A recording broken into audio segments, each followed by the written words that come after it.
Hey everyone, this is 103.3 KUMD, Duluth Public Radio. We're up here at the Winnipeg Folk Festival, hanging out here. We were fortunate enough to find a little bit of Duluth all the way up here at Winnipeg, so we're very excited to welcome Gaelynn Lea. How are you doing, Gaelynn Lea? I'm doing good. How are you? I'm super good. We have a small mic, but a lot of spirit here today. Yes. We thought we'd just start by asking you, how was your experience so far at Winnipeg? How's it been going? I gotta say, it's awesome. Like, I almost am like, man, I wish people from Homegrown were here so they could just see.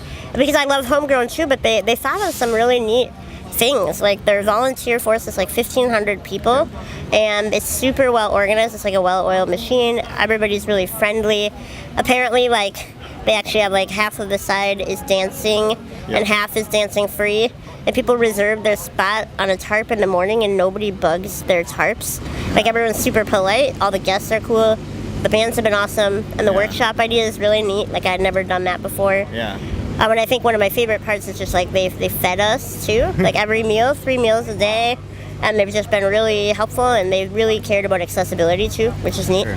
So just A+, man. It's been really fun. Around. Cool, fantastic. And then if you want to talk a little bit about the forest setting for your show, was that good? And that stage in the trees there, did you enjoy that kind of ambiance and everything? It seemed like a good fit. It was really pretty. I played.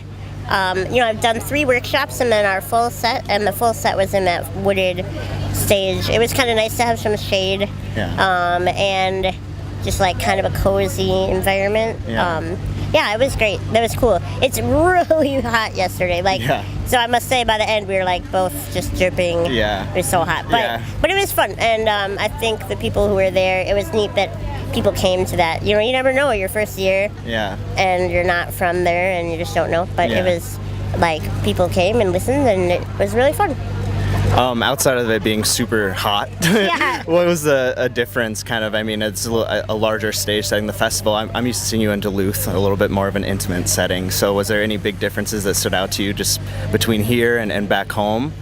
Well, yeah, I mean, I guess in Duluth I've only played a few shows that are that big, I suppose, right? Like, but I've done a few festivals now, like in other places. I did one in Wales that was sort of similar to this, and I just think festivals used to freak me out, kind of. Like, I would be afraid, it's such a big crowd, but then you realize that everyone's literally there because they just want to enjoy themselves, and it takes the pressure off, and everybody's really welcoming. Like, I don't know if you were there, but I had a workshop and the workshops are like songwriters in the round, where you each take a turn and play a song. Yeah. I forgot the lyrics to one of my songs in the middle of it, and I had to stop because I couldn't keep going, and then we were laughing on stage, and then I finally remembered what they were, and we kept going, but everyone in the workshop was like, that was awesome.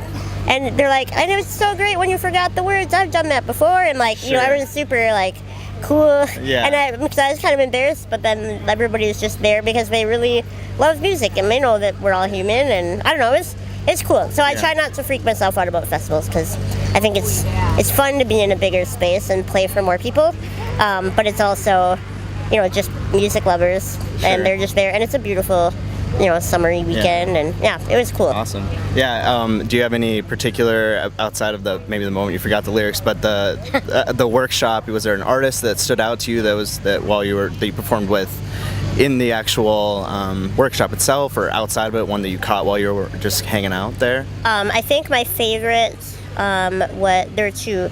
There's this one workshop we did called Sisters Doing It for Themselves. Yeah. So I actually didn't have Dave mailing. He's from the Fontanelles, but he plays with me. I didn't have Dave join me, but then we found out that he totally could have because there were tons of guys on stage. He's a sister too. Apparently he could have been a sister, but I did that one solo, and there were 3 other acts, and 2 of them stood out. I mean, they were all good, but the 2 I had never heard of, Mo Kenny. Yep. She's Canadian, she's from Nova Scotia. And then Lanakai, and I don't remember where they're from, to be totally honest. Cool. That was more of a 60s groove band, and then Mo Kenny was just a really great songwriter. Cool. Guitar, just her and her guitar, and that has to be good to be really good. Do you know what I'm saying? Yeah. No. If you're gonna captivate an audience with literally just an acoustic guitar, and something about her songs, the melodies were catchy and the lyrics were awesome. And then Hoon Har 2 was the band. We did a workshop this morning. That was the last thing that Dave did with me before he drove back to Minneapolis, and They're a Mongolian throat singing band with like a bunch of traditional stringed instruments, which I love because they play them upright the way I do. Yeah. And it was just super fun to watch them, and I was so excited to buy their CD, and I found out they literally actually Siberia. They live in Siberia, and they do not have any albums out. So I will never probably hear them again. But it was amazing. But I remember them, and it was awesome. So, so they're Siberian. Something I really liked, I've noticed a lot of, there's been a lot more, this is a very diverse music festival. Mm-hmm. There's a lot of, like you were saying, you see an artist from Siberia, or there's a workshop yesterday with a lot of sort of tribal elements and some really strong, so I think that stands out. We wanted to ask you about Lost in the Woods, because it's an amazing music video. Yeah, we thought and we were kind of curious behind the inspiration behind it, maybe behind the video itself, or just a little bit more about the music video. And so if you want to talk a little bit about who helped you with it or something like that. For sure. Is that lawnmower gonna destroy you? I was a little worried the lawnmower might destroy us. It's in the back of my head a little bit. How loud? Can you hear what it sounds like or no? Yeah, it's not like peaking, but it might be in the background. I don't really care. It's more up for you guys. Okay, just maybe hold it a little bit closer so we can get your voice. Sure. Okay. We'll work through it. Okay, cool. Lost in the Woods is a song that I actually wrote quite a few years ago, back when I was playing with Snowbarn. Mm-hmm. I hadn't really played it very much, but this new album, I really wanted to record the stuff that hadn't really been released in like a significant format, like Snowbarn's not a band anymore, and I just wanted to like put down everything I had done so that the next album can be like 100% new. So I re-recorded Lost in the Woods with the band that I am playing with, and that song originally was just about like holding on to your integrity, even if the world is hard to navigate, and just kind of like maintaining your integrity. And then now it's kind of funny because the lyrics of the song are like, now you're out on your own, getting farther from home, and like so much has changed since then, and we literally are living on the road, and it has like a whole other level of meaning for me now, because it's about how do you hold on to your identity when you like are performing for a living. Sure. And it's weird that it kind of came full circle, and it has this whole other level of meaning for me. And so when we recorded the video, I met these guys in Fort Collins, Colorado, who came to one of my shows, and they just said they were big fans and they wanted to help me with a music video if I ever needed one. And I realized for the album that would actually be a really good idea. Yeah. So I contacted them, and we were going back out to Colorado in April, so we set up a day to shoot this video, and they were super professional. Like I had watched their videos and they were good, but I didn't know what their like process would be like. So they called like a month ahead and said, well, what is this song about to you? And how would you describe that in a plot line? And so we decided that I would get tangled up in like the expectations of other people, which was yarn, right? And that I would have to be freed to become myself again. And we had this whole like story arc that we decided ahead of time. And then they asked me to send them like music videos that I liked so they could get an aesthetic.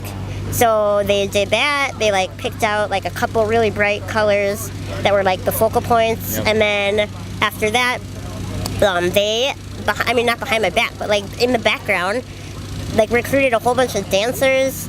They choreographed it. They just did so much stuff, and it was awesome. And they costumed it, and I brought the stuff that they told me to bring, and we just did this in one day, and it was so cool to see. It was a really long day. We were so tired by the end, but I was so proud of all the stuff that came together, and it wasn't just me. There's no way I would have made something that cool by myself. And then they even taught the dancers a little bit of sign language to incorporate in the video, and that made me really happy. And then they were the ones that actually brought up, which I can't believe it. There's so much going on, like touring. My brain is like in about 1,000 different places all the time. So they're like, well, do you want to have other artists with disabilities in your video? And I was like, yeah. What? Of course.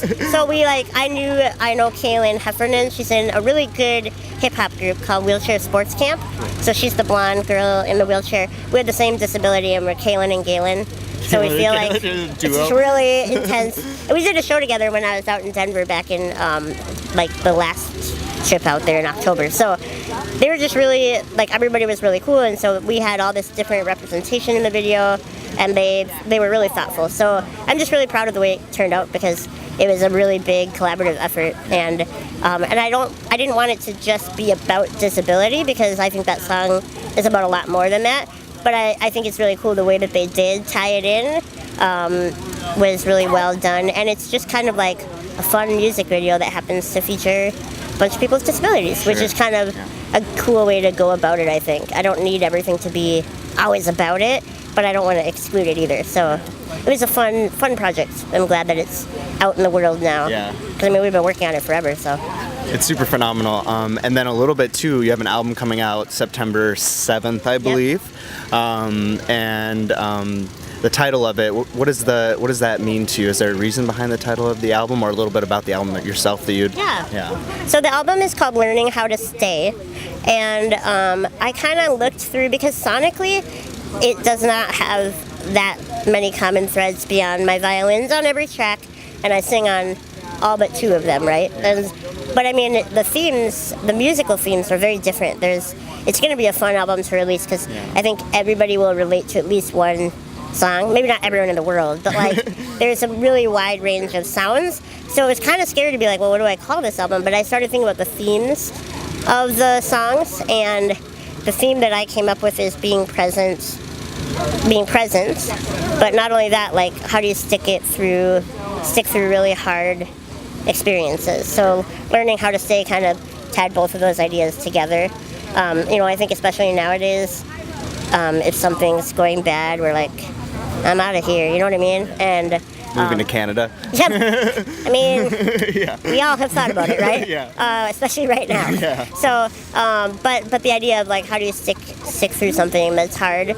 And the cover art, which is being released in like a week, is a boat with an anchor, and I think that really sums it up. I'm really excited to release it. And and about half of the songs are older ones that were never released or haven't been released in any like way that you could currently hear them. And then the other half are new, and I'm pretty excited about those too. I mean, I've performed live. I mean, you probably heard most of them yesterday, but they haven't been put out before, so I'm really excited to do that. Cool. That's fantastic. Well, thank you so much. We appreciate it. Hopefully the lawnmower's not too loud in the background, but... Just have to type this up into an article. Yep, absolutely. Well, we appreciate your time. Yeah, thank you. Really wonderful. Thank you so much. Yeah, thank you. Bye.